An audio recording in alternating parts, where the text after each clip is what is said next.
पूजने सुख झाले हो साजने सुख झाले हो साजने सुख झाले हो साजने तो हा विठ्ठला बरवा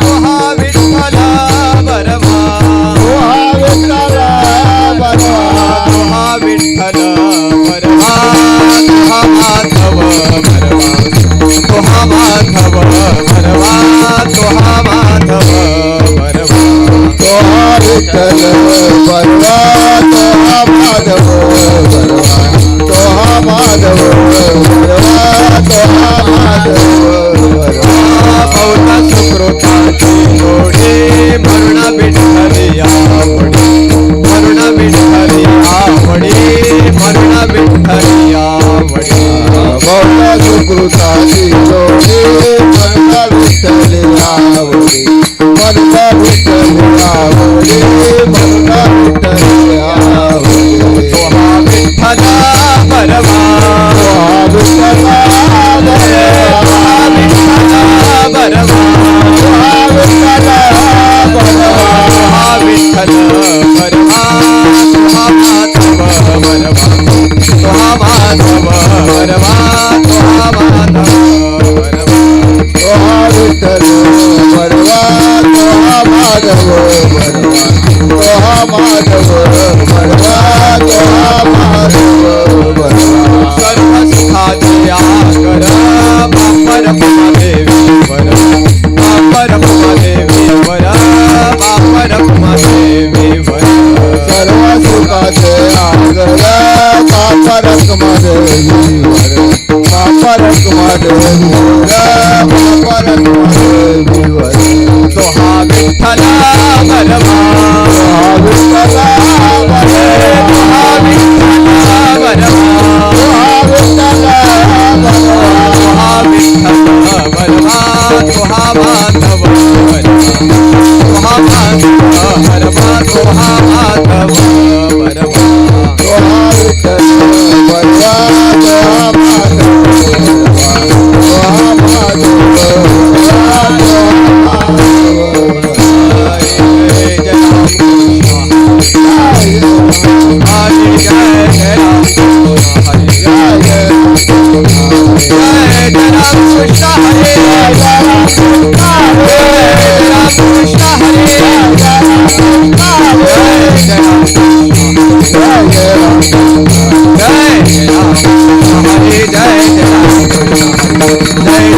कृष्ण हरे जय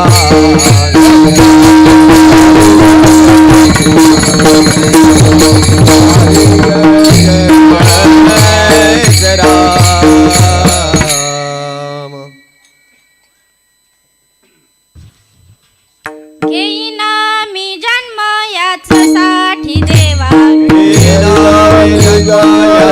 साठी देवा घेईना मी जन्म यासाठी देवा घेईन मी जन्म याच्यासाठी देवा चरण सेवा साधावया तुझी चरण सेवा साधावया हरिनाम कीर्तन संतांचे पूजन हरिनाम कीर्तन संतांचे पूजन हरिनाम कीर्तन संतांचे पूजन आलो टंगण महादारी आलो टंगण महादारी आनंद निर्भर सबलते ठाई आनंद निर्भर सोबलते ठाई आनंद निर्भर सोबलते ठाई दुःख नाही झाड आम्हा दुःख नाही झाड आम्हा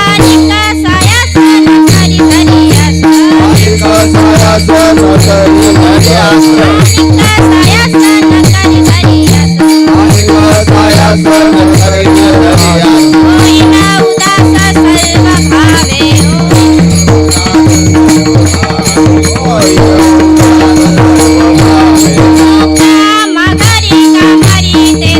Oh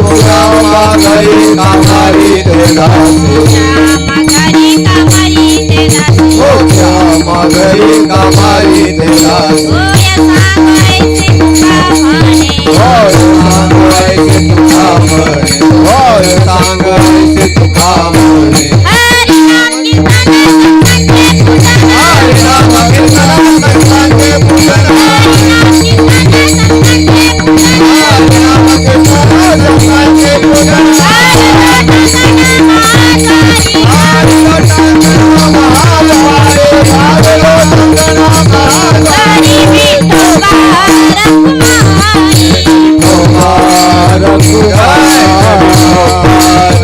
महाद्वारी हरी विठोबा रखुमाई कुमार कुमार कुमार विठोबा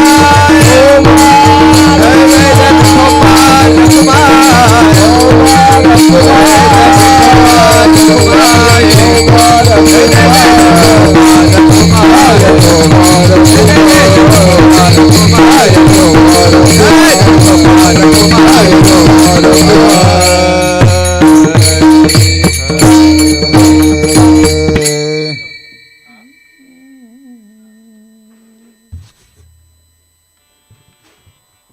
सफेद दोन काळी दोन नाही बसत फार सफेद दोन कमी कर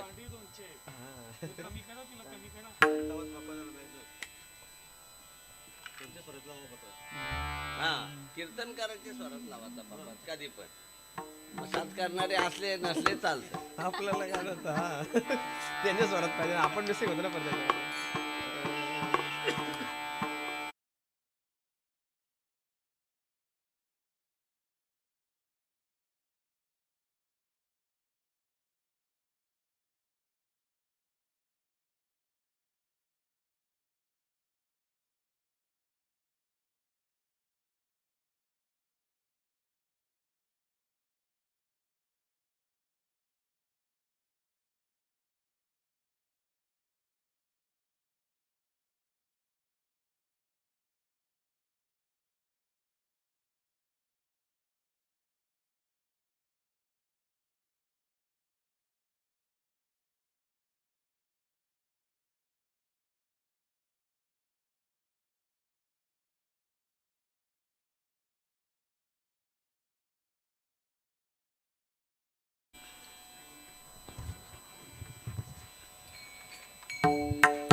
चढ आहे ते बारीक बळा दाब अशी चढ वाटतं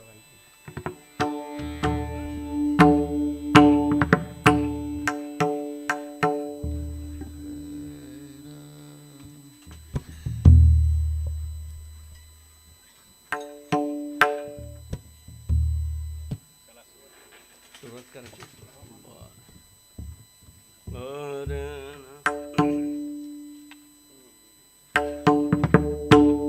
जैन मी जन्म याज साठी देवा घेईन मी जन्म याज साठी देवा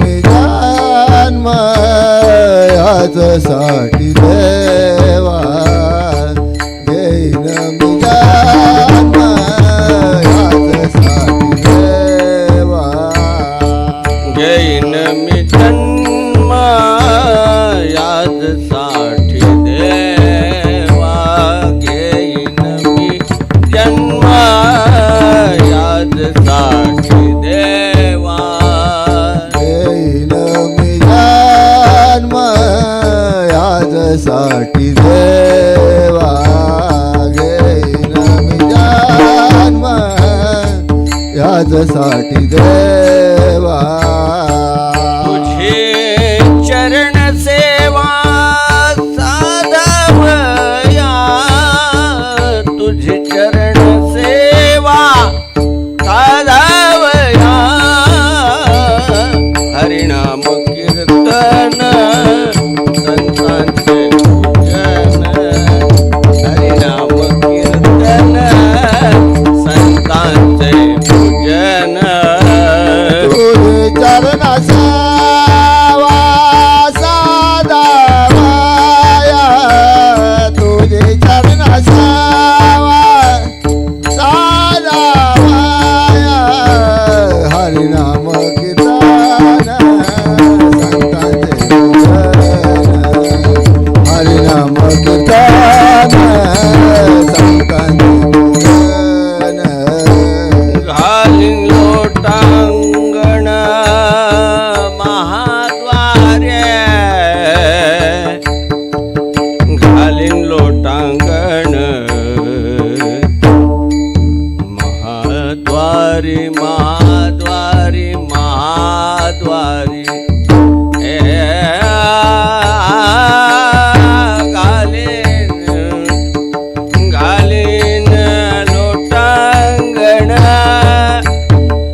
महाद्वारी घालीन लोटांगण महाद्वारी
पखवाजचा थोडा आवाज कमी करा.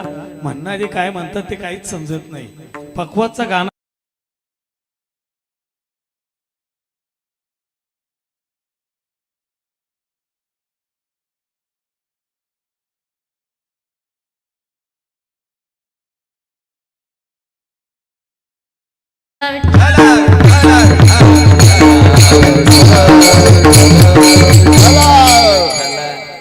घेईन मी जन्म याजसाठी देवा, घेईन मी जन्म याजसाठी देवा, तुझी चरण सेवा साधावया. हरिनाम कीर्तन संतांचे पूजन, घालू लोटांगण महाद्वारी. आनंद निर्भर सोबलते ठाई, आनंद निर्भर सोबलते ठाई. सुख दुःखा नाही चाड आम्हा, हरिनाम कीर्तन संतांचे पूजन, घालू लोटांगण महाद्वारी. आणिक सायास न करी न धरी आस, आणिक सायास न करी न धरी आस. होईन उदास सर्व भावे, हरिनाम कीर्तन संतांचे पूजन घालू लोटांगण महाद्वारी मोक्ष आम्हा घरी कामारी ते दासी मोक्ष आम्हा घरी कामारी ते दासी होय सांगोयसी तुका म्हणे हरिनाम कीर्तन संतांचे पूजन घालू लोटांगण महाद्वारी विठ्ठल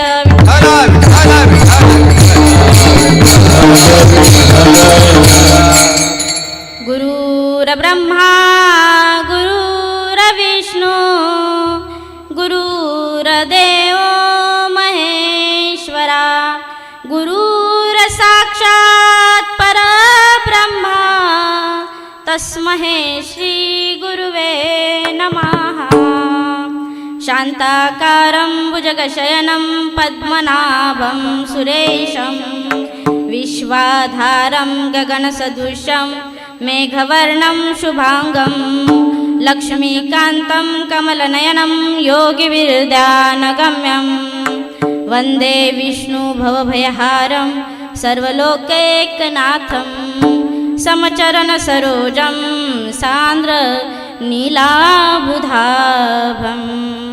जगन्निहितपाणि मण्डनं मण्डनानं तरुणतुलसीमाला कंधरं कंजनेत्रं सदयधवलहास्यं विठ्ठलं चिन्तया पांडुरंगा करू प्रथमा नमन पांडुरंगा करू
प्रथमा दुसरे चरण संतांचिया त्यांच्या कृपादाने कथेचा विस्तारू बाबाजी सद्गुरु दास तुका अलंकापुरी रम्य सिंहासनस्थं पदं तेजस्फुर्दिक् प्रदेशं विदीन्द्रादिदैवे सदा स्तूयमानं समाधिस्थमूर्तिं भजे ज्ञानदेवम् ओम नमो ज्ञानेश्वरा ज्ञानेश्वरा ओम नमो ज्ञानेश्वरा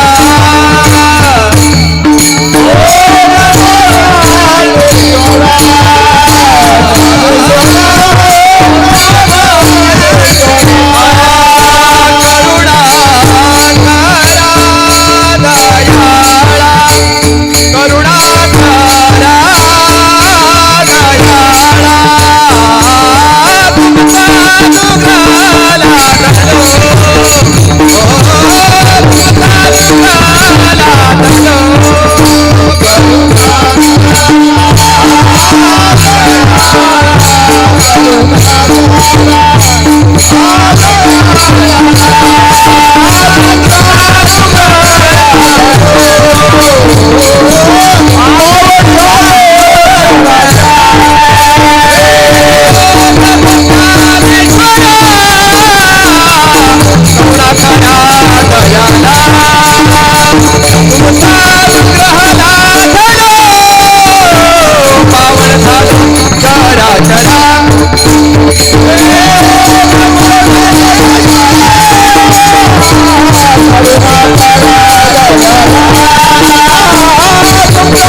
पावन झालो चराचरी नमो सद्गुरु तुकया ज्ञानदीपा नमो सद्गुरु सच्चिदानंद रूपा नमो सद्गुरु भक्त कल्याण मूर्ती नमो सद्गुरु भास्करा पूर्ण कीर्ती तुकाराम तुकाराम नाम घेता कापेयम धन्य तुकोबा समर्थ जेने केला हा पुरुषार्थ जई दगडी सहित वह्या जैसे तारिया लाया मने रामेश्वर भट्ट दुजा तुका विष्णू नाही दुजा विठ्ठल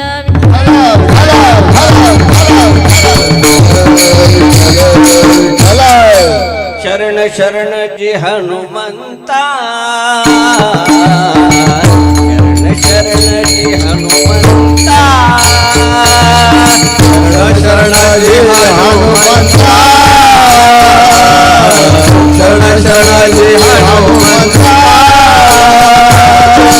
आलो रामदूता तुझ्या आलो रामदूता काय भक्तीच्या त्या वाटा माझ्या नावाव्या सुवटा आलो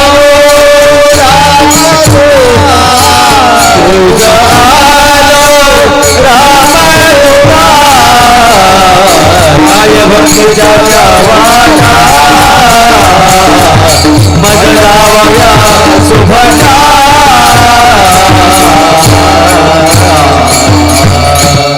शरण शरणजी हनुमंता तुम्हालो रामदूता काय भक्तीच्या त्या वाटा मज धावाव्या सुबटा विठ्ठल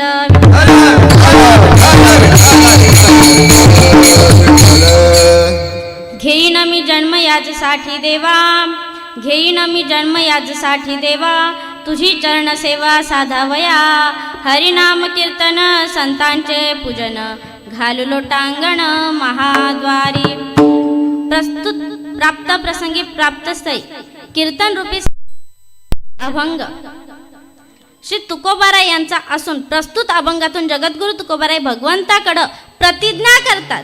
कोणती प्रतिज्ञा करतात? की मी पुन्हा जन्म घेईल.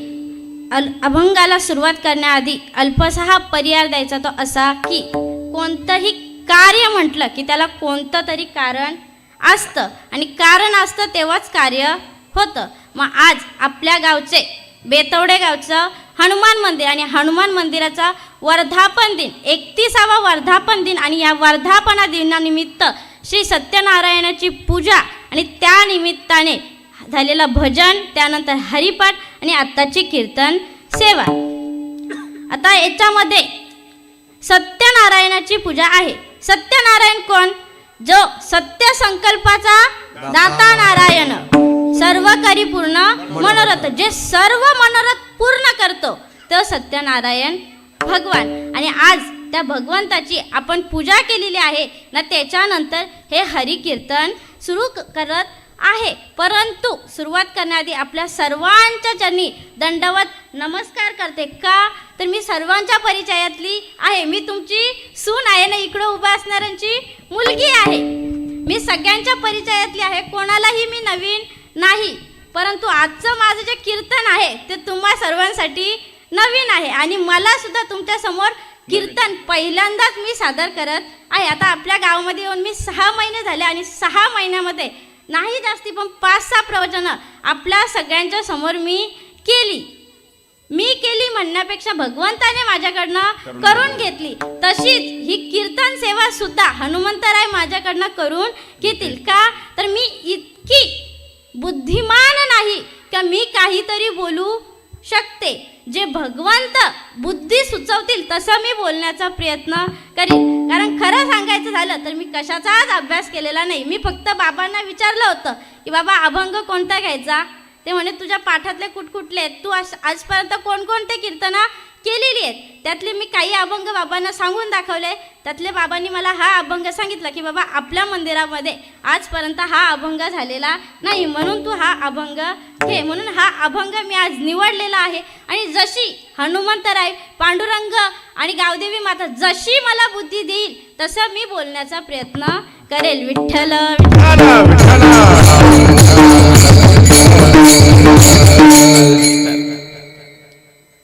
अभंगामध्ये जगद्गुरु तुकोबाराय आपल्याला 2 प्रकारचे भक्त सांगतात. आता आपल्या सर्वांनाच इथं प्रश्न पडेल काय की तू 2 प्रकारचे भक्त कसे सांगते का? तर आपण सर्व गीता, भागवत आदी जे ग्रंथ आहेत ते आपण श्रवण करत असतो, वाचत असतो. आणि पाहायला गेलं तर अद्याप कोणत्याही ग्रंथामध्ये 2 प्रकारचे भक्त सांगितलेले नाहीत. मग आता तुम्ही मला म्हणाल की तू 2 प्रकारचे भक्त कसे सांगते?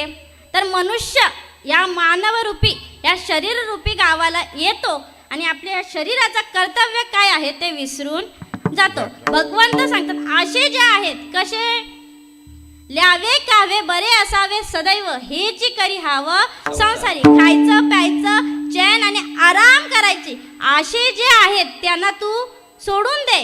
परंतु त्याच्या अतिरिक्त जे आहेत ते जे भक्त कोणते? तर माऊली 4 भक्त सांगतात. तो पहिला आरतू म्हणजे, दुसरा जिज्ञासू जाणीजे, तिजा अर्थार्थी म्हणजे ज्ञानिया चौथा. असे 4 प्रकारचे भक्त माऊली सांगतात. आता तुम्ही मला म्हणाल पुन्हा का तू 2 प्रकारचे भक्त कसे म्हणते? अजून पुढे जायचं झालं तर नारद महर्षींनी जे भक्तिसूत्र लिहिलं त्याच्यामध्ये 9 प्रकारची भक्ती सांगितलेली आहे.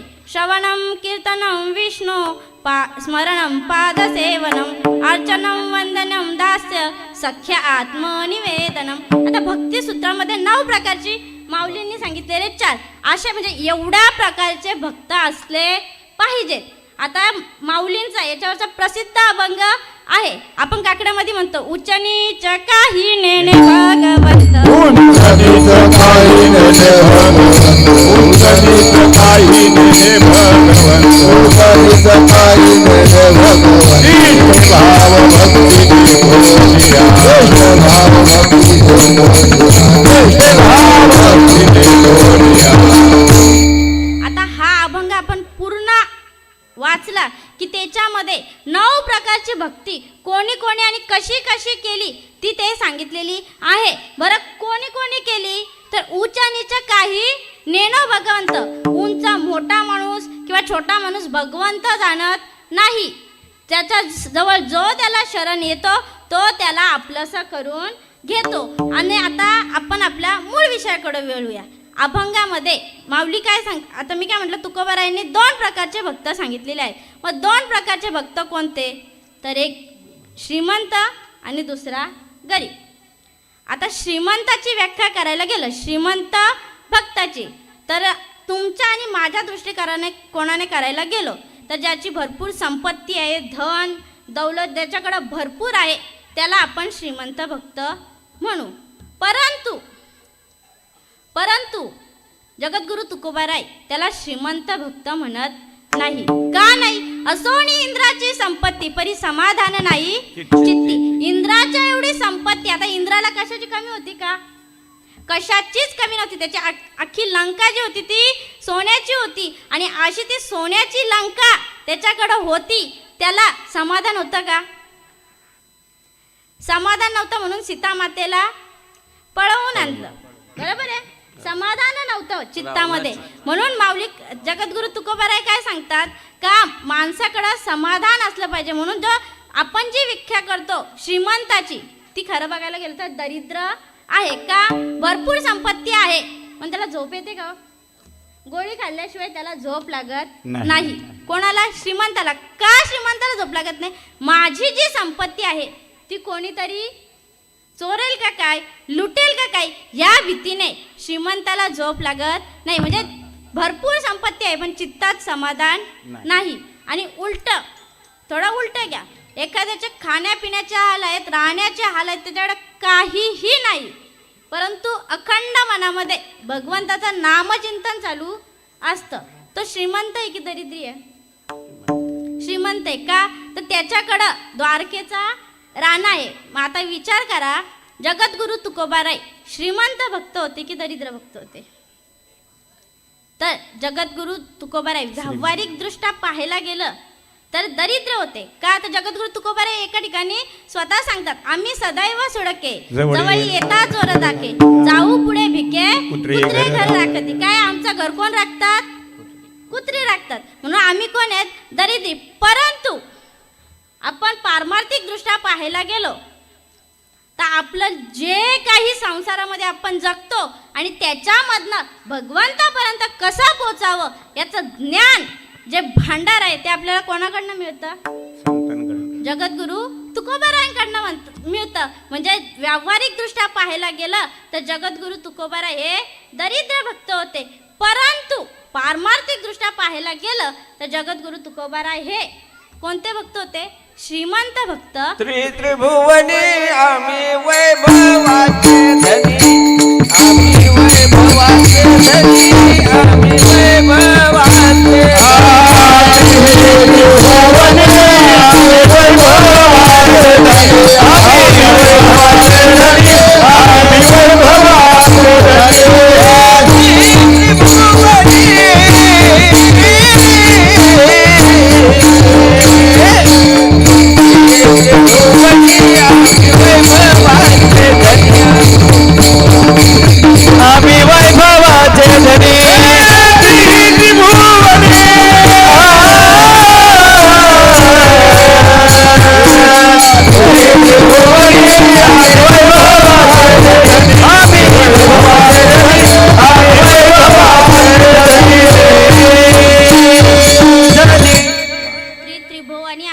वैभवाचे धनी. त्रिभुवनामध्ये श्रीमंत कोण आहेत?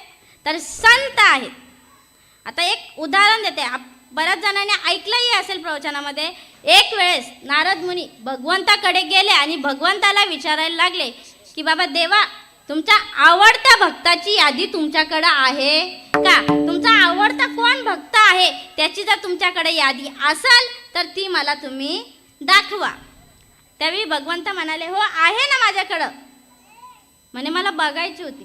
भगवंत म्हणतात दाखवतं. भगवंतांनी दाखवली. त्याच्यामध्ये सगळ्यात पहिल्या नंबरला नारद मुनींचं नाव होतं. नारद मुनींचं नाव वाचल्याबरोबर त्यांनी स्वतःचं नाव बघून शांत राहिले का? नाही. ते खाली पाहायला लागले. त्याच्यामध्ये हनुमंतरायांचं नाव कुठे आहे? आता पूर्ण यादी पाहिली. पूर्ण यादीमध्ये हनुमंतरायांचं नाव कुठेही मिळालं नाही. आता नारद मुनी कळीचे नारद, नारद मुनी कळीचे नारद. आता यांनी गेले हनुमंतरायांकडे आणि म्हणायला लागले की बाबा तू एवढी देवाची सेवा करतो, अखंड राम राम राम राम करत असतो, परंतु त्या भगवंताकडं मी गेलो होतो आणि त्याला म्हटलं की बाबा तुझ्याकडं भक्तांची यादी असेल ना ती मला दाखव. त्यांनी ती मला दाखवली. त्याच्यामध्ये माझं नाव पहिल्या नंबरला होतं. ते म्हण चांगलं आहे. हनुमंतराय म्हणाले चांगलं आहे, मला काही दुःख नाही. ते म्हणाले ते राहू दे, पुढचं ऐका. काय ऐका? तर अख्ख्या यादीमध्ये तुमचं नाव कुठेच नाही. ते म्हणे असू दे, देवाला कदाचित माझी भक्ती जी आहे, जी सेवा आहे ती आवडत नसेल म्हणून माझं नाव नसेल. पण हनुमंतराय अजून चिडवायला लागले. नारद मुनी अजून चिडवायला लागले हनुमंतरायला. आणि हनुमंतराय त्यावेळी म्हणाले, अरे नारद मुनी, त्यांना म्हणाले ते, अहो तुम्हाला जी यादी दाखवली ना ती दुसरी होती. कोणती? ती दुसरी होती. पहिली यादी भगवंताकडे आहे. तुम्हाला खोटं वाटतंय तर पुन्हा भगवंताकडे जा आणि विचारा. आता नारद मुनींना प्रश्न पडला आणि थोडा राग आला आणि ते पुन्हा भगवंताकडे आले आणि म्हणायला लागले, देवा तुम्ही जी मला यादी दाखवली त्याच्या अतिरिक्त अजून कोणती यादी आहे का? देव म्हणाले, हो आहे. मग तुम्ही मला ती यादी का दाखवली? तुम्ही काय म्हणाले का भक्तांमध्ये उत्कृष्ट म्हणजे आवडता भक्त कोण आहे तो तुम्ही मला दाखवा, म्हणून मी ती दाखवली. म्हणे ती दुसरी जी यादी आहे ती मला पाहायची आहे. भगवंत म्हणाले ठीक आहे दाखवतो. ती यादी घेतली आणि त्याच्यामध्ये सगळ्यात प्रथम क्रमांकाला हनुमंतरायांचं नाव होतं. त्यावेळी नारद मुनी चिडले भगवंतावर आणि म्हणायला लागले, देवा असं कसं बोलतोस तू? त्याच्यात माझं पहिलं नाव, याच्यात याचं पहिलं नाव, नक्की कोण? भगवंत म्हणतात ती जी तुला यादी दाखवली ना पहिला त्यांना मी आवडतो. कोणाला? म्हणजे नारद मुनींची जी यादी होती त्यांना मी आवडतो. म्हणजे कोण? भगवंत आवडतो. भक्तांची जाणारे रे मुलात, भक्तांची जाणारे मुलात,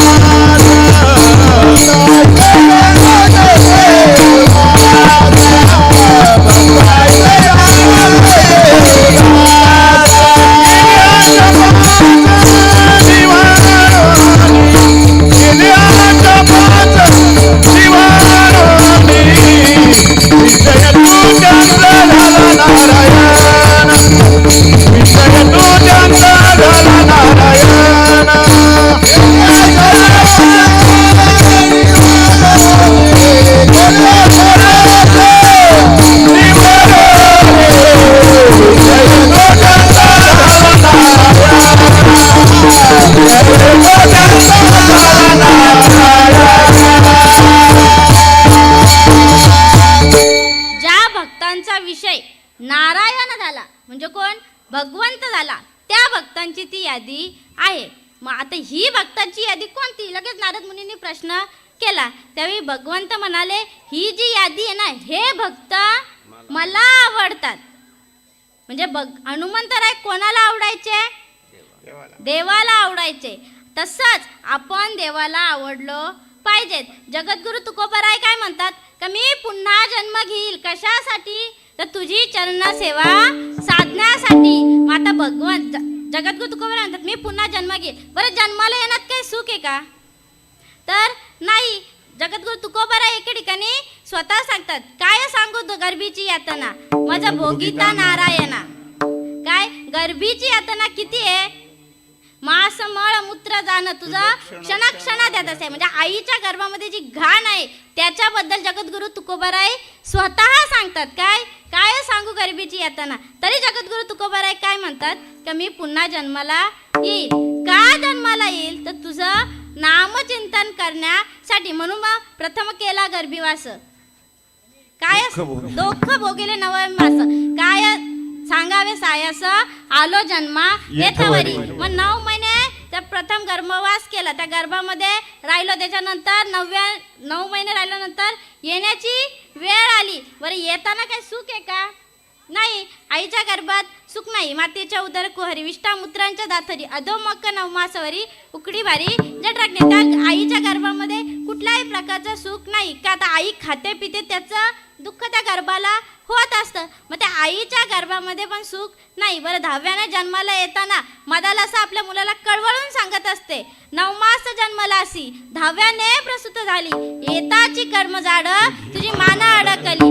अकांत ते जन्ये दुःख धाय मोकळी स्मरे त्या हरिहरा दई श्रीकृष्ण माऊली. अशी जन्माला येताना सुद्धा दुःख आहे. बरं, थोडा जन्माला आल्यानंतर जे बाल्य अवस्था आहे त्याच्यामध्ये तरी सुख आहे का? आता इथं माता माऊल्या जेवढ्या बसलेल्या आहेत तेवढा सगळ्यांना अनुभव आहे. मग त्याच्यामध्ये तरी सुख आहे का? नाही. बरं, नंतर थोडं मोठं झाल्यानंतर तरी सुख आहे का? नाही. त्याच्यानंतर शिक्षण आहे, शिक्षणानंतर नोकरी आहे, त्याच्यानंतर म्हातारपण येतं. म्हातारपणामध्ये अवस्था अशी होते की घरचे ना चांगलं बोलत आणि बाहेरचे कोणी येऊन बसू शकत नाही. आता म्हातारी व्यक्ती जर आपल्या घरामध्ये असेल तर आपण हॉलमध्ये ठेवतो का? नाही का? ते कसं वागतं कसं जगतं प्रत्येकाला माहिती आहे. मी सांगण्याची गरज नाही.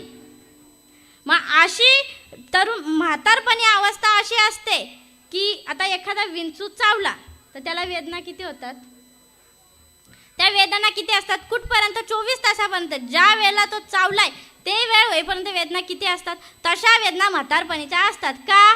तर घरचे चांगले बोलत नाही आणि पहिलाच आपल्याला सुचत नाही काय की बाबा आपण स्वतः जे करायचो, स्वतः हातात जे करायचो ते आता आपल्याला होत नाही. सर्व इंद्रिया लाकूड पडे स्मृती भ्रमा माझी बुडे मन होय वेडे कोंडे प्राण. माऊली काय सांगतात? सगळ्या ज्या अंगाचे त्याचं लाकूड होऊन गेलेलं असतं आणि मन जे आहे याला काही सुद्धा नसतं. म्हणजे स्मृती जी आहे आपली बुद्धी ती विसर पडायला लागतो. आता बघा, एखाद्या घरामध्ये खूप वयस्कर माणूस असेल ना, त्याच्याकडे एखादी वस्तू आपल्या लहान मुलांनी ठेवायला दिली आणि तो जर बाहेर गेला ना, आल्यानंतर तीच वस्तू त्या व्यक्तीकडं मागितली तर आपली ती वयस्कर घरातली व्यक्ती असते ती काय म्हणते, माझ्याकडे दिली नव्हती, तू दुसऱ्याकडं कुठंतरी ठेवली असेल ती बघ, मला आठवण नाही. ही उत्तरं मिळतात. म्हणजे बघा, म्हातारपणी हे दुःख आहे. मरते वेळेस काही सुख आहे का?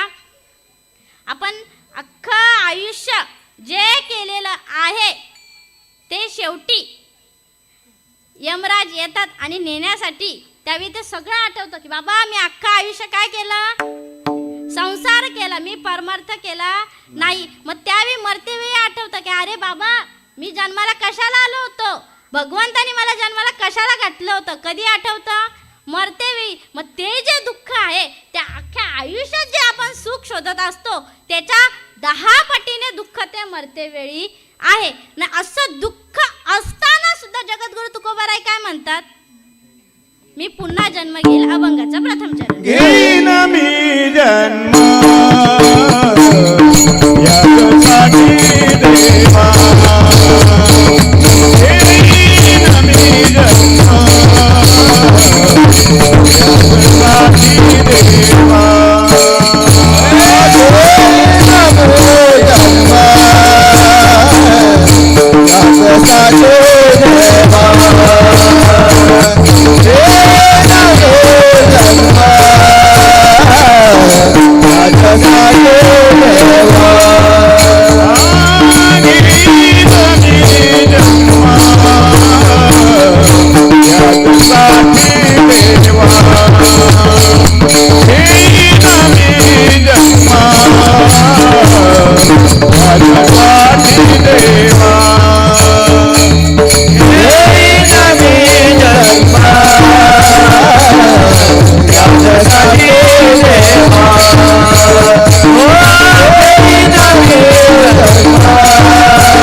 घेईन मी जन्म याच्यासाठी देवा, साठी देवा तुझी चरण सेवा साधावया.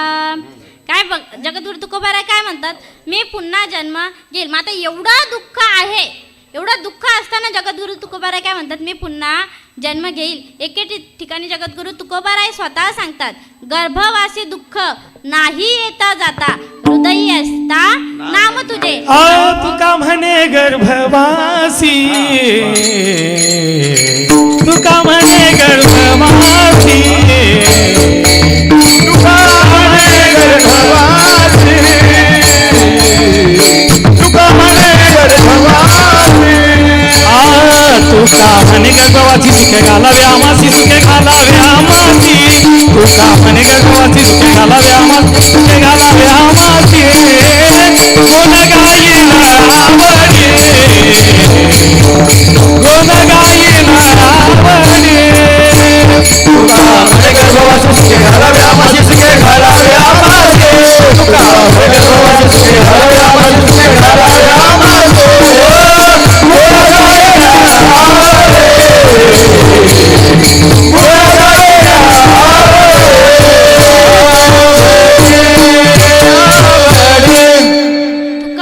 म्हणे गर्भवासी सुखे घालावे आम्हासी गुण गाई नावडी. भगवंताला आपण काय सांगितलेलं आहे का जगद्गुरु तुकोबाराय सांगतात का तसंच आपण सुद्धा सांगितलेलं आहे. तुका म्हणे गर्भवासी. गर्भवासी म्हणजे त्या गर्भामध्ये जे जीव आहे तो भगवंताला काय सांगतो का बाबा या गर्भामधनं जन्माला सुखाने घाल गुण गायी ना आवडी. काय आपण सांगितलेलं आहे देवाला या शरीररूपी गावाला येऊन आपण भगवंताला काय सांगितलेलं आहे का बाबा तुझं गुण गाईल. म्हणून जगद्गुरु तुकोबाराय काय सांगतात मी पुन्हा जन्म घेईल. कशासाठी तर तुझी चरण सेवा साधावया. भगवंताची सेवा साधण्याकरता जगद्गुरु तुकोबाराय पुन्हा जन्म मागतात. आता बघा विचार करायची गोष्ट जगद्गुरु तुकोबाराय पुन्हा जन्म मागतात. तुम्ही आम्हाला पुन्हा जन्म मागू का? आपण मागतो कशासाठी? पुढच्या जन्मामध्ये देवा माझं हे जे कमी आहे ते पूर्ण करण्यासाठी. म्हणजे आता माझ्याकडे छोटं घर आहे तर माझा बंगला होऊ दे याच्यासाठी आपण पुन्हा जन्म मागतो. पण आपण कधीतरी देवाला म्हणतो का देवा जशी जगद्गुरु तुकोबाराय देवापुढे प्रतिज्ञा करतात की देवा कशासाठी तुझी चरण सेवा साधावया. जगद्गुरु तुकोबाराय प्रतिज्ञा करतात कशासाठी तुझी चरण सेवा साधावया. आता विचार करण्याची गोष्ट आहे. आता आपण ज्यावेळी आपली विठ्ठल रखुमाई मंदिराची पालखी घेऊन इथं आलो होतो. आता आपलं मंदिराचं सुशोभीकरण केलेलं आहे म्हणून आता काहीही वाटत नाही. असं समजत नाही की आपल्या मंदिराला जीर्णोद्धाराची गरज आहे. हे आता वाटतंय का? इथं बसलेले जवळजवळ आपले समस्त ग्रामस्थच आहेत समोर बसलेले. बघा आता वाटतंय का आपल्या मंदिराला जीर्णोद्धाराची गरज आहे? नाही.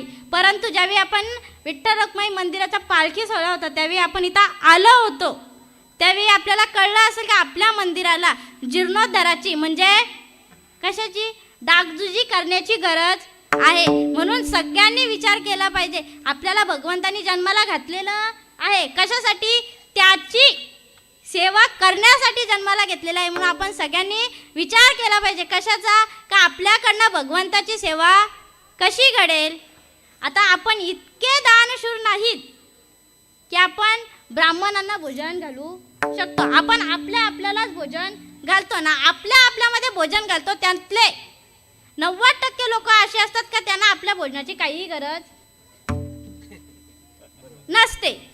आपल्या भोजनाची गरज नसते. मग त्याचं जे पुण्य आहे ते आपल्याला पदरात पडत नाही. आपल्या पदरामध्ये पुण्याचा साठा करायचा आहे तर आपल्या गावामध्ये आपल्या आजूबाजूच्या गावामध्ये जे मंदिरं आहेत तिथं जाऊन आपण त्या देवाची सेवा केली पाहिजे. त्याला ज्या मंदिराच्या इतर गोष्टी आहेत त्याच्याकडे आपण लक्ष दिलं पाहिजे. जसं आपण एकादशीला आता विठ्ठल मंदिर असेल तर एकादशीला हरिपाठ केला जातो. तर एकादशीच्या ऐवजी फक्त आठवड्यातला एक वार का होईना प्रत्येक देवाकडे जाऊन हरिपाठ झाला पाहिजे. आपल्या गावामध्ये भरपूर परमार्थ आहे याच्यामध्ये कोणत्याही प्रकारची शंका नाही. का तर आपली देवी भागवत झाला तिथं पूर्णच्या पूर्ण मंडप आपलं भरत होता आणि पाठीमागे सगळी तरुण मंडळी उभी सुद्धा राहत होती. म्हणून आपल्या गावामध्ये भक्तीचा पूर आलेला आहे याच्यामध्ये कोणत्याही प्रकारची शंका नाही.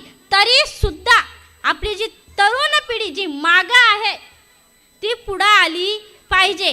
कदाचित आपल्यापेक्षा सर्व उत्कृष्ट त्यांच्यामध्ये असू शकतो. बरोबर आहे. आपण सहज म्हणतो की छत्रपती शिवाजी महाराज पुन्हा होऊ शकत नाही. सहज म्हणतो बरोबर आहे. पण आपण कधी स्वतः इथं बसलेल्या सगळ्या महिला वर्ग माझ्या आईसारख्या आहेत, आई समान आहेत आणि आईच आहेत. आपण कधी विचार करतो का आपण स्वतः जिजामाता व्हावं? करतो विचार? आता आपली जी लहान लहान पोरं आहेत आता इथं बसलेले पण बऱ्याच जणांनी मुलाच्या हातात मोबाईल दिलेला बघा. इथं जवळजवळ 50% का होईना हा प्रकार झालेला असेल. आपण कधी लहानपणापासून तर जाणतो होईपर्यंत कधी आपण त्याला देवाच्या गोष्टी सांगतो का?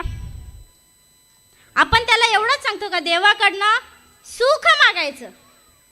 बरोबर आहे. आपण त्याला एवढंच सांगतो का देवाकडनं सुख मागायचं. पण ते सुख कशात आहे हे आपण कधी त्याला सांगतो का?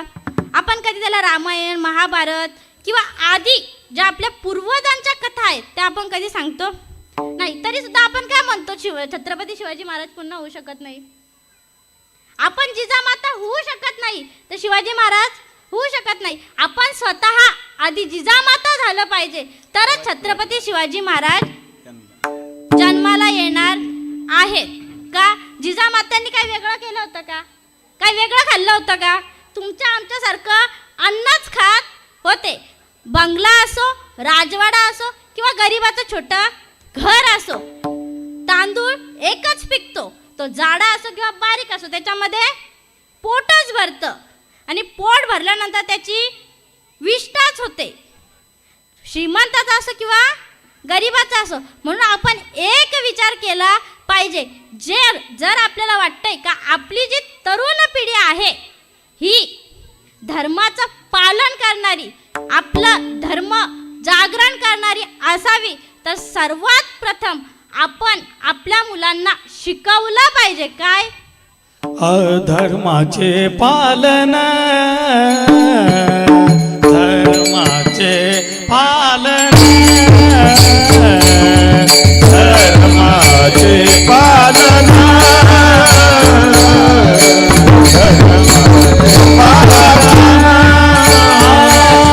धर्माचे पालन करणे पाखंड खंडन करणे पाखंड करणे पाखंड करणे पाखंड खंडन हेची आम्हा करणे कामा वाढवावे नामा धर्माचे पालन करणे पाखंड करणे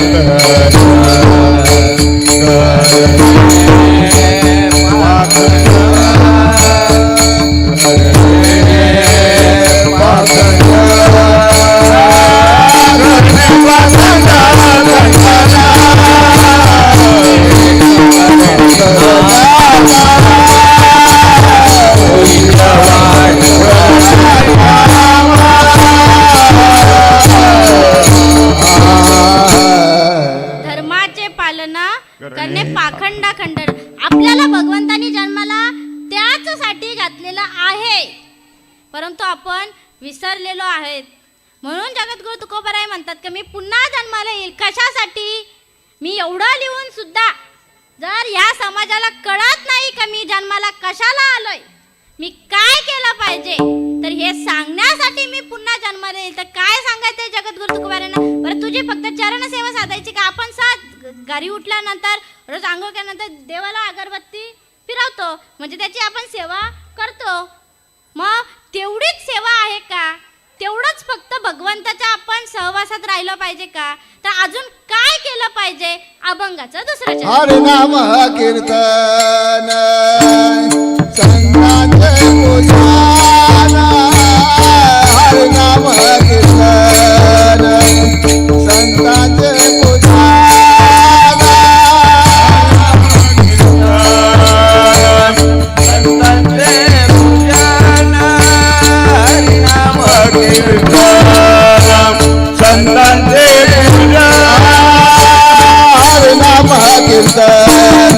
संतांचे पूजन, हरि नाम कीर्तन संतांचे पूजन, संतांचे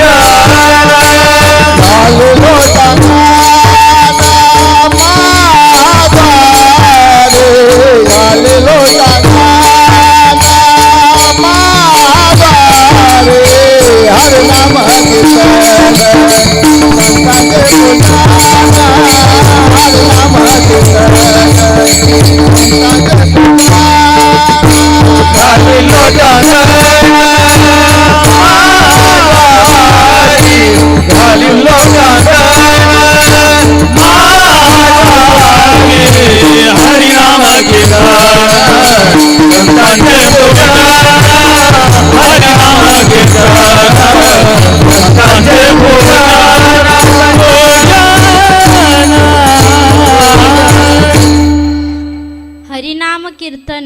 संतांचे पूजन घालू लोटांगण महाद्वारी. कशासाठी?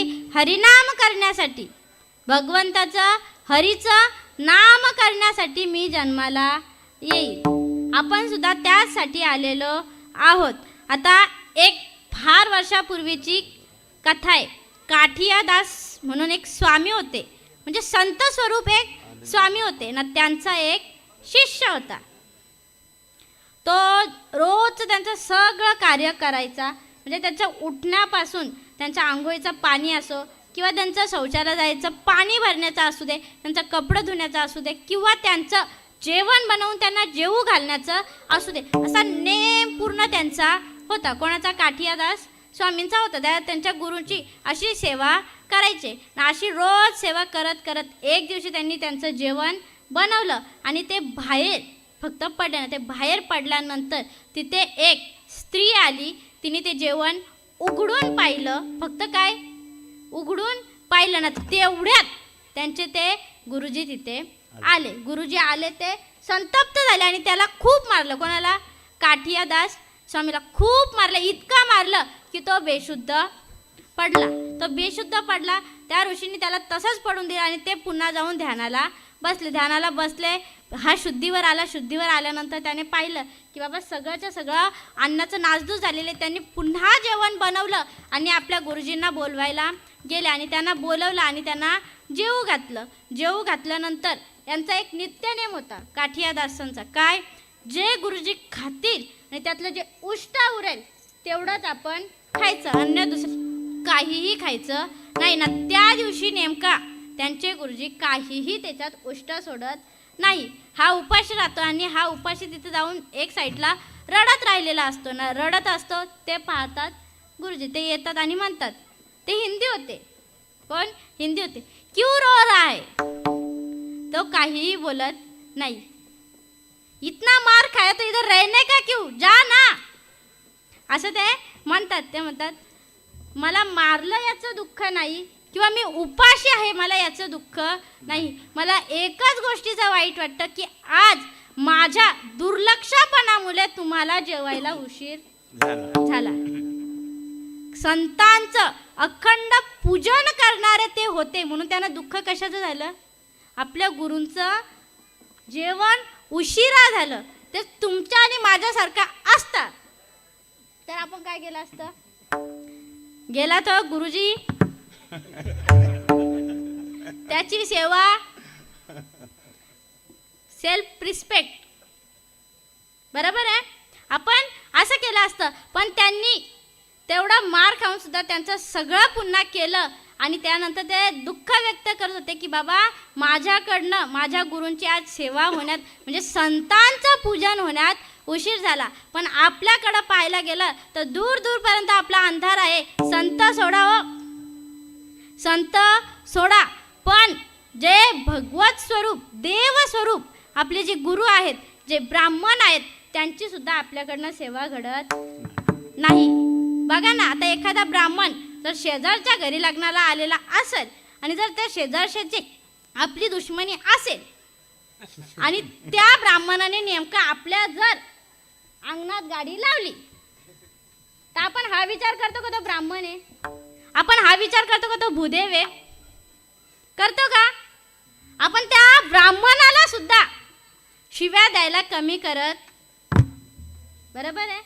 म्हणजे आपण काय सुधारलं पाहिजे का आपण संतांचं पूजन कसं करायचं हे आधी जाणलं पाहिजे. म्हणून संतांचं पूजन, आता कलियुगामध्ये संत मिळणं शक्य आहे का? जगद्गुरु तुकोबाराय, जगद्गुरु ज्ञानोबाराय, नामदेवराय, चोखोमेळा जरी हे कलियुगातले असले तरी सुद्धा आत्ताच्या या चालू असलेल्या तिसऱ्याच टप्प्यामध्ये आपण कलियुगाच्या आहेत नाही. या तिसऱ्या टप्प्यामध्ये साधू संत आपल्याला मिळणं शक्य आहे का?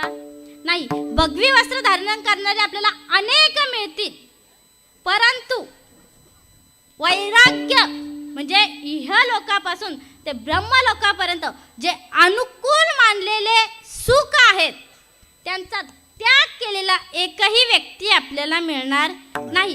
आता आजूबाजूला आपल्याला भरपूर दिसतात, परंतु जे आपल्या इहलोकामध्ये जे सुख आहे त्यांचा त्याग त्यांच्याकडे आहे का? नाही.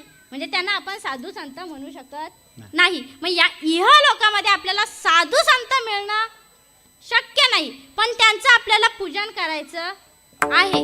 मग त्यांचं पूजन कसं करायचं? आपल्याकडे भगवद्गीता आहे, आपल्याकडे ज्ञानेश्वरी आहे. ती फक्त पूजनासाठी आहे का हो? नाही, तिचं आपण पठण केलं पाहिजे.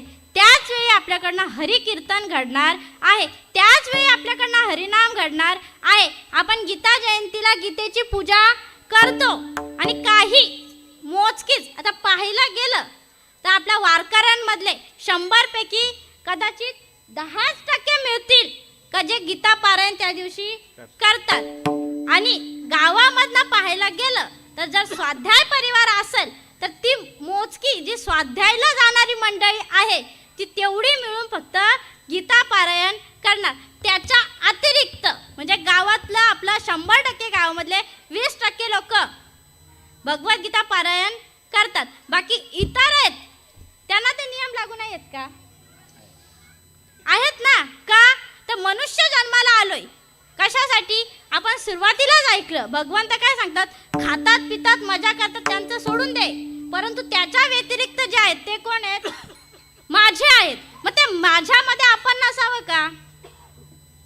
विचार करण्याची गोष्ट आहे ना. भगवंताने जर आपल्याला एखादा इंद्रिय 10 इंद्रियांपैकी एखादा इंद्रिय कमी दिला असता तर त्या देवाला आपण किती दोष दिला असता? बरोबर आहे. परंतु पूर्ण आपल्याला सगळ्याच्या सगळ्या बाबतीत उत्कृष्ट असं देवाने केलेलं आहे आणि त्याने आपल्याला साधन सुद्धा सांगितलेलं आहे, तरी आपण त्याचं साधन करत नाही. मग आपण त्याचं काय केलं पाहिजे? हरिनाम कीर्तन, संतांचे पूजन, घालू लोटांगण महाद्वारी. आता आपण जर तीर्थयात्रेला गेलो म्हणजे साधं सोपं तीर्थयात्रा सोडा, आळंदीला गेलो, आपण माऊलींच्या समाधीला डोकं टेकतो, पण बाहेर आल्यानंतर कधीतरी माऊलींच्या मंदिराला साष्टांग लोटांगण घालतो का? आपण मंदिरासमोर घालतो का? नाही घालत. का? आपले कपडे कसे असतात? पांढरे. मग आपण काय विचार करतो? माझ्या पांढऱ्या कपड्याला एखादा डाग लागेल, म्हणजे आपण विचार कशाचा करतो? कपड्याचा. पण हा अख्खा देह ज्यांनी दिला, हा पूर्णच्या पूर्ण देह त्यांनी दिला, त्यांनी विचार केला का बाबा मी याला एखादा कमी? म्हणून आपण ह्या वरपांगी मायेला संसाराला भुलू नये. जर आपण या वरपांगी संसाराला भुललो तर आपण ह्या चक्रामध्ये पुन्हा फिरत. नरदेह दुर्लभ जाना, नरदेह दुर्लभ जाना, नरदेह दुर्लभ जाना, नरदेह दुर्लभ जाना. शतवर्षाची गणना, शतवर्षाची गणना, शतवर्षाची गणना, शतवर्षाची गणना. त्यामध्ये दुःख यातना, त्यामध्ये दुःख यातना, त्यामध्ये दुःख यातना, त्यामध्ये दुःख यातना.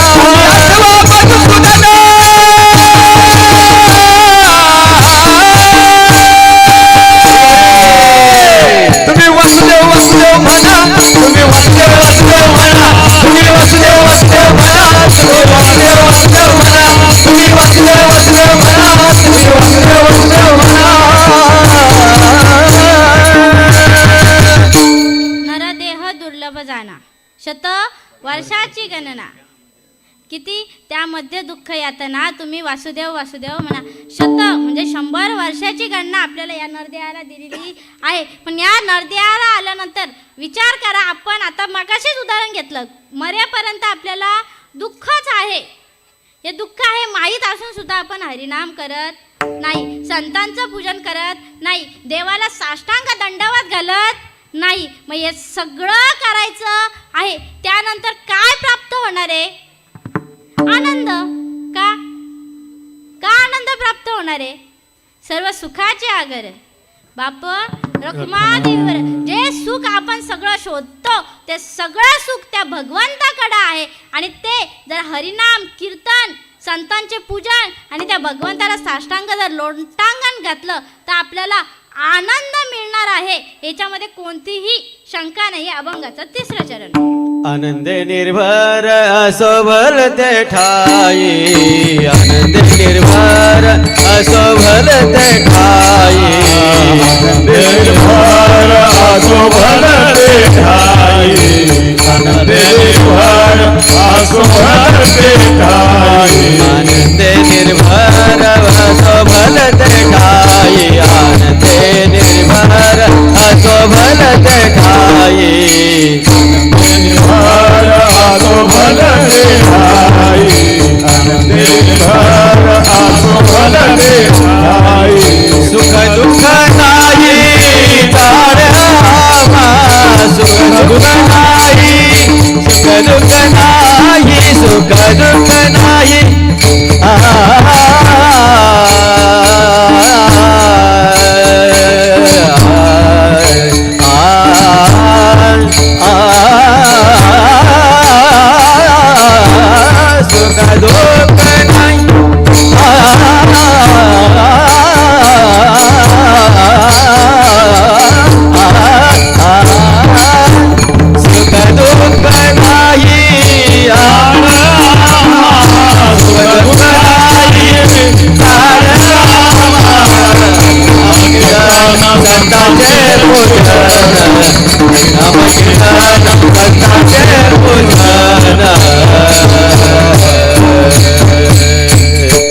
आनंद निर्भर असो भलते ठाई, सुख दुःख नाही चाडा आम्हा.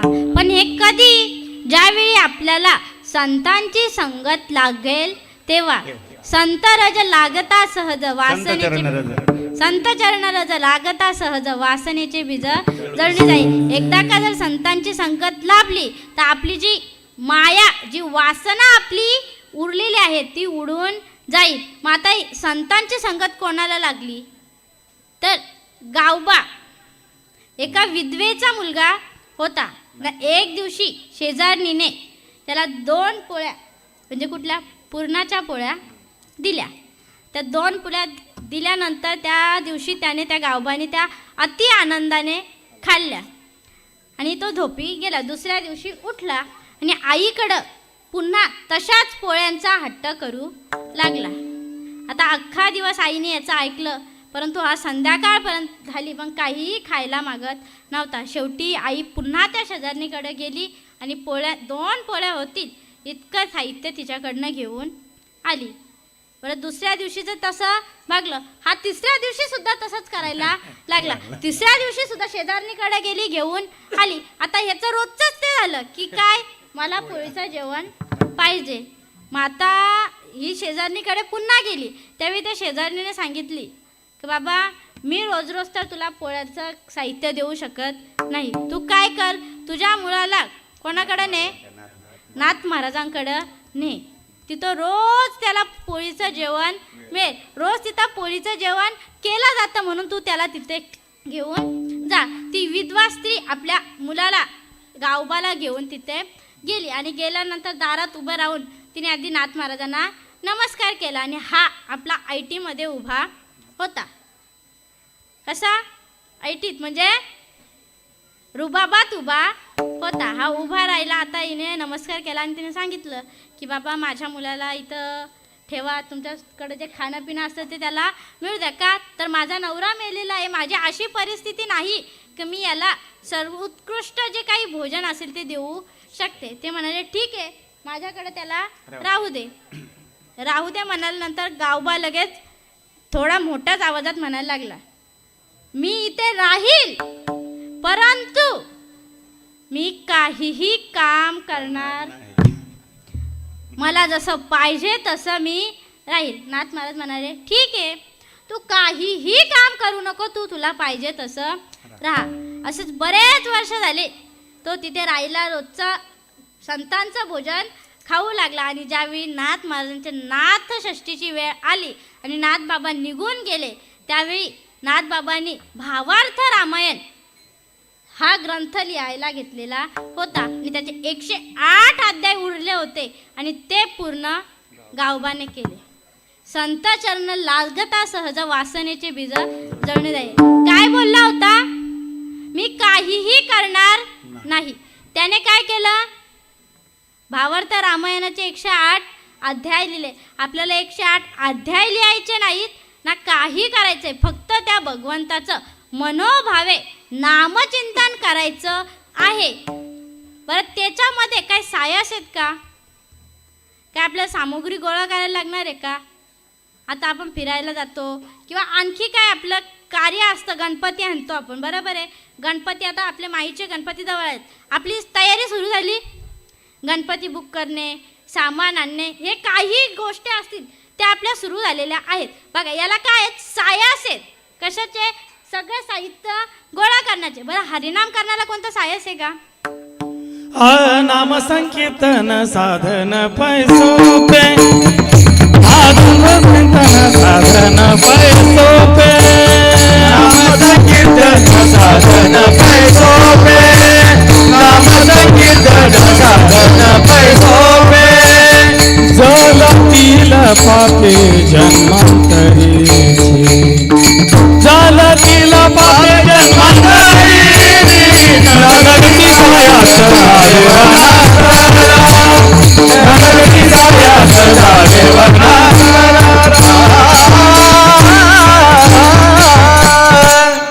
नामसंकीर्तन साधन पैसोपे, जळतील पापे जन्मांतरीचे. म्हणजे नाम घेण्याचं एवढं सोपं साधन आहे. नाम घेतलं तर आपल्या जन्मोजन्मीची पापं जळून जाणार आहेत. पण आपल्याकडनं नाम कधी घडेल? ज्यावेळी आपल्याकडं अहम म्हणजे काय? मी, जो मी आहे तो ज्यावेळी बाजूला होईल, तो आपल्यातनं निघून जाईल, त्यावेळी आपल्याकडनं नामचिंतन घडेल. आता आपल्या सर्वांच्या पाठातलं एक उदाहरण दृष्टांत देते आणि पुढं जाते. भीम सर्वांच्या परिचयातला आहे, त्याला खूप गर्व असतो. आणि एक दिवशी हनुमंतरायांनी त्यांचा गर्व हरण करायचं ठरवलं.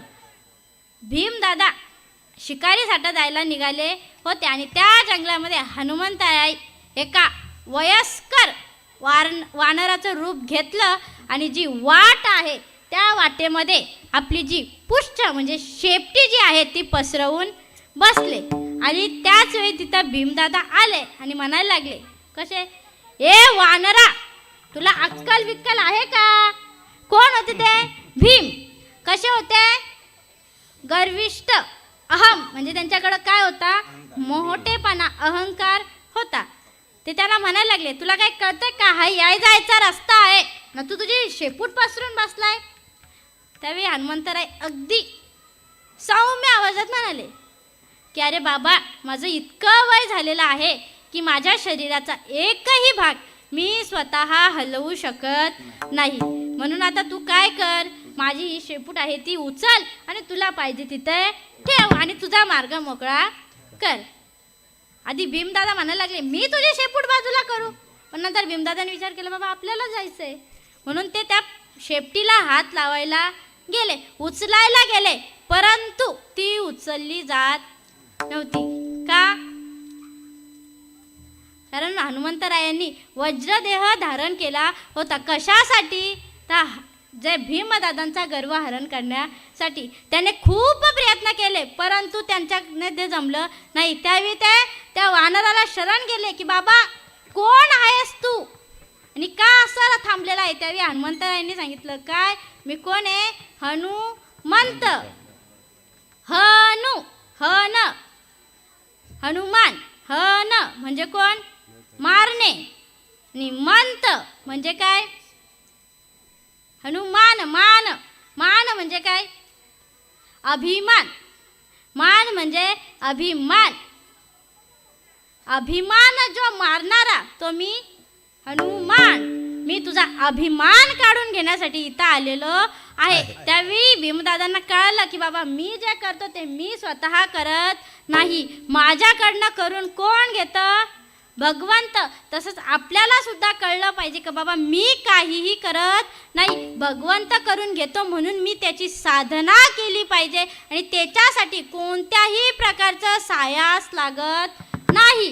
आता बघा ना, नाम घेणं किती सोपं आहे. आता आपण इथं बसलोय ते आपण भगवंताचं नाम सहज विठ्ठल विठ्ठल म्हटल्यानंतर सहज आपण सगळे म्हणतो आणि हाताने टाळी वाजवतो. म्हणजे आपल्याला एवढं कळतं की आपण ज्यावेळी विठ्ठल विठ्ठल घेतात त्यावेळी आपण टाळी वाजवली पाहिजे, एवढं आपल्याला कळतं. फक्त त्याच्या पुढचं जे आहे ते आपल्याला कळत नाही. म्हणजे जो सारासार विचार केला पाहिजे तो आपल्याला कळत नाही.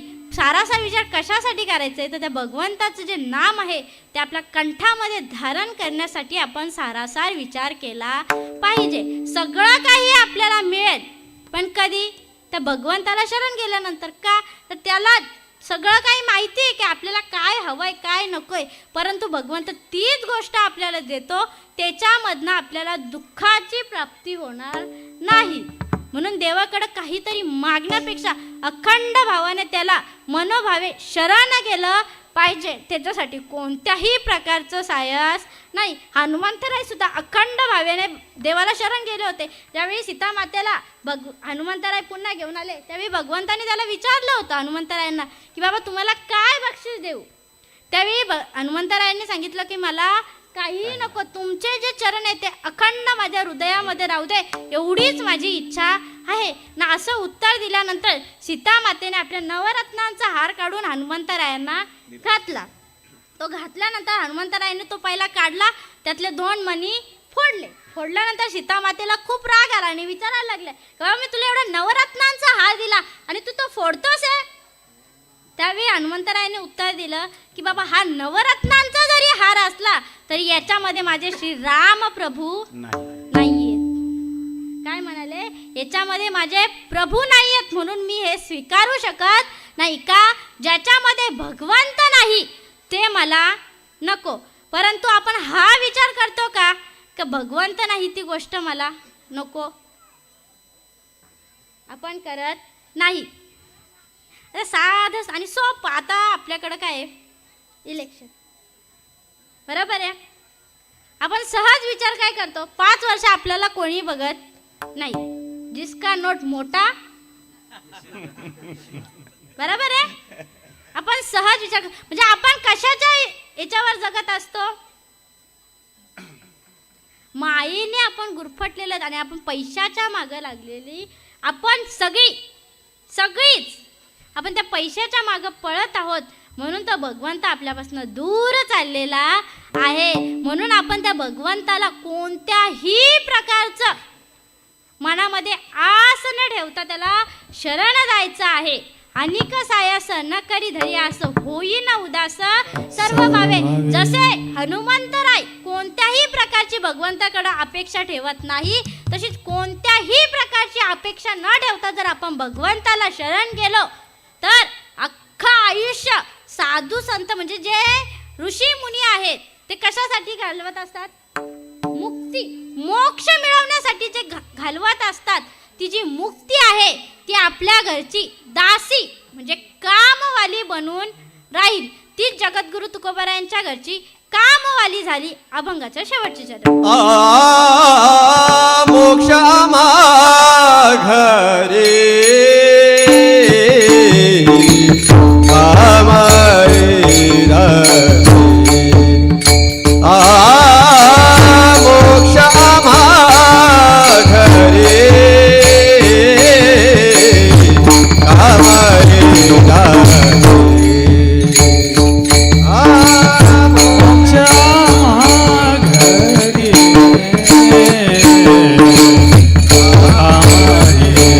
मोक्ष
लोटांगण महाद्वारे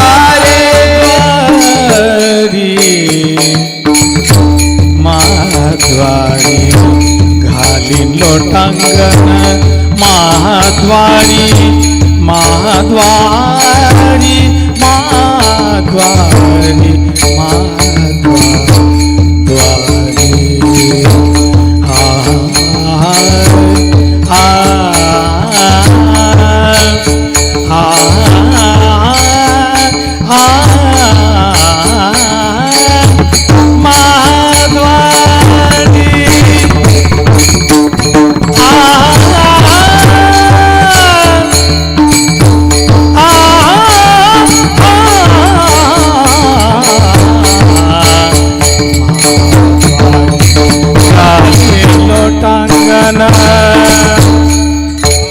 आले लोटांगण महाद्वारे घाली लोटांगण महाद्वारे हरे नाम कीर्तन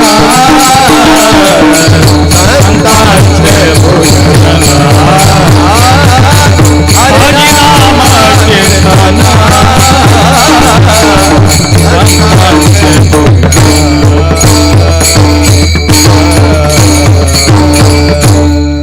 मोक्षा घरी कामारी ते दासी होय सांगू ऐसी तुका म्हणे मोक्ष आहे ज्याच्यासाठी सगळेच्या सगळे साधना करत असतात, इच्छुक असतात काय का मला मोक्षाची प्राप्ती व्हावी. तो जो मोक्ष आहे ती जी मुक्ती आहे ती आमच्या घरी काम करणारी दासी आहे. परंतु ही दासी कधी होईल? ज्यावेळी त्या भगवंताचं आपण नामचिंतन करू तेव्हा. एकदा सगळ्यांनी हात वर करा आणि आता सगळ्यांनी भगवंताचं नामस्मरण करा. विठोबा रखुमाई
साठी देवा तुझी चरण सेवा साधावया.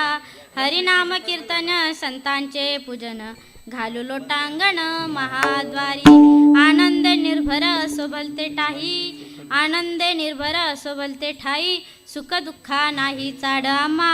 हरिनाम कीर्तन संतांचे पूजन घालू लोटांगण महाद्वारी. आणि कसायास न करी धरी आस, आणि कसायास न करी धरियास होईन उदास सर्व भावे हरिनाम कीर्तन संतांचे पूजन घालू लोटांगण महाद्वारी मोक्षा मा घरी कामारी ते दासी मोक्षा मा घरी कामारी ते दासी होय सांगू ऐसी तुका म्हणे हरिनाम कीर्तन संतांचे पूजन घालू लोटांगण महाद्वारी विठ्ठल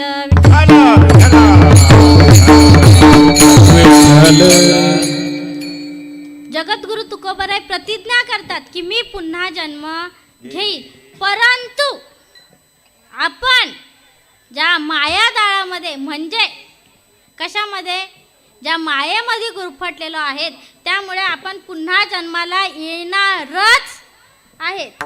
आपल्याला प्रतिज्ञा करायची गरज नाही, म्हणजे आपण पुन्हा जन्माला येणारच आहेत, परंतु आपल्याला प्रतिज्ञा काय करायची आहे की देवा आमचे एवढे पाप आहेत की आम्ही पुन्हा जन्माला येणार आहोत, परंतु आता याच्या पुढे काय कर तर आमच्याकडनं तुझी सेवा घडू दे. कशी घडू दे? हरिनाम कीर्तन संतांचे पूजन ना तुझ्या महाद्वाराला लोटांगण आमच्याकडनं घड दे. विठ्ठल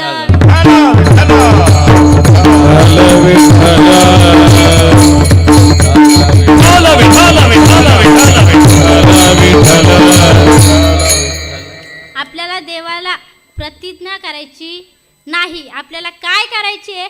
विनंती करायची आहे की देवा मी पुन्हा जन्माला येणार आहेच, परंतु मग मी येणार आहे ना आता ह्या जन्मामध्ये भले थोडीफार का होईना तुझी जी काही सेवा घडली असेल ती तू आता गोड मानून घे, परंतु याचा पुढचा जो जन्म मला देशील त्याच्यामध्ये अखंड तुझी सेवा घडू दे. तुझं हरिकीर्तन माझ्या कानाला ऐकायला मिळू दे. भले भले तुझी जर आज्ञा झाली, तुझी जर इच्छा झाली तर माझ्या या मुखातनं कोणाला तरी तुझं हरिनाम गाण्याचं जे काही सांगता येईल असं सांगण्याची त्या माझ्या जिभेला सुद्धा वळण मिळू दे. बरं एवढंच का, संतांचं पूजन सुद्धा माझ्याकडनं घडू दे. मग हे सगळं करत असताना मला कोणत्याही प्रकारचा मीपणा येऊन देऊ नको. अगदी आनंदाने त्याच्यामध्ये कोणत्याही प्रकारची अपेक्षा न ठेवता माझ्याकडनं ही सेवा घडू दे. मग आता ही सेवा करत असताना एखाद्याने जर मला वाईट जरी बोललं तरी मला त्याचं वाईट वाटून देऊ नको. कोणी निंदा कोणी वंदा आमचा स्वहिताचा धंदा, अशी माझी अवस्था तू करून घे. बरं ही अवस्था करण्यासाठी मला कोणत्याही प्रकारचं सायस जास्त तू घडवून देऊ नको. का तर मला तुझी सेवा करायची आहे, म्हणून हे सगळं ज्यावेळी मी करेल त्यावेळी ती जो मोक्षासाठी सगळी अपेक्षा करतात तो मोक्ष जो असेल ती जी मुक्ती असेल ती माझ्या घरची दासी असेल. म्हणून हे सगळं देवा माझ्याकडनं कधी घडून घे?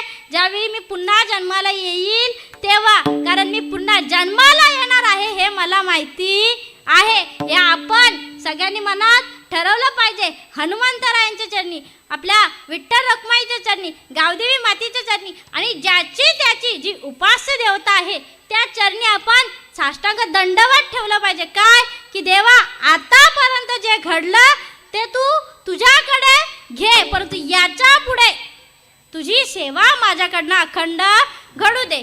म्हणून झालेली सर्व सेवा हनुमंतरायांच्या चरणी, आपल्या विठ्ठल रखुमाई भगवंताच्या चरणी, गावदेवी मातेच्या चरणी, इथं बसलेल्या सर्व श्रोत्यांच्या चरणी, इथं उभे असलेले सर्वच्या सर्व माझ्यापेक्षा ज्ञानाने वयाने सगळ्यांना मोठ्या असलेल्या सर्वांच्या चरणी ही सेवा समर्पित करून सगळ्यांना नमस्कार करून सेवेला पूर्ण विराम. ज्ञानेश्वर माऊली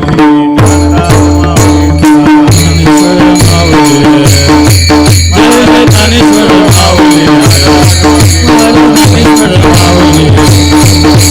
ज्ञानेश्वर माऊली.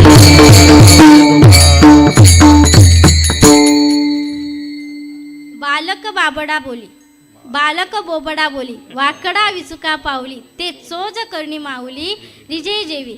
जसं आता मी कसं पटकन बाबडा बोलली तसं ते बोबडा आहे हे तुम्हाला सर्वांना ज्ञात आहे. तरी तसं तसं याच्यामध्ये जे काही मी सांगण्याचा प्रयत्न केला त्याच्यामध्ये काही अपशब्द किंवा आपल्या कोणाला मनाला लागण्यासारखी गोष्ट असेल तर त्या माझ्या वाणीतील दोष समजा, माझ्यातील दोष समजून तो इथे सोडून द्या. आणि जी कोणती गोष्ट तुम्हाला मनाला पटण्याजोगी असेल ती भगवंताची आज्ञा म्हणून माझ्या मुखातनं निघली अशी समजून तुम्ही आपापल्या घरी घेऊन जा आणि तसा करण्याचा प्रयत्न करा. का तर आपल्याला पुन्हा जन्म मिळणार आहे.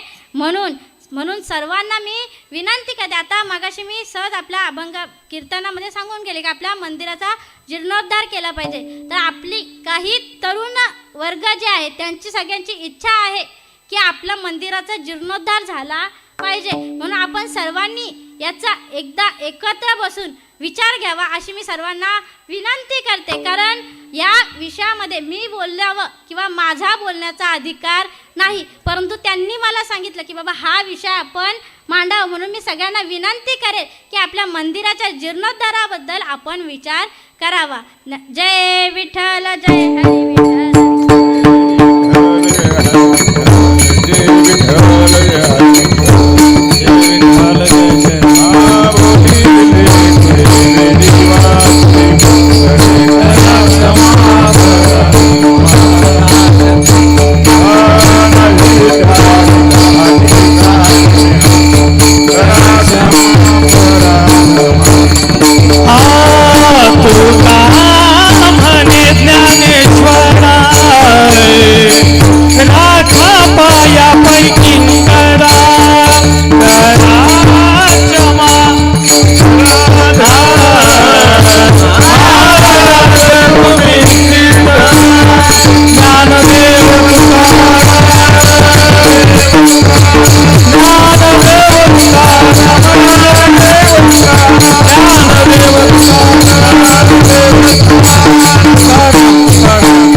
विठ्ठल. श्री ज्ञानदेव पंढरीनाथ भगवान माऊली ज्ञानेश्वर जगद्गुरु तुकाराम शांती ब्रह्म एकनाथ हनुमंत महाराज की जय. सद्गुरु अमन बाबा महाराज.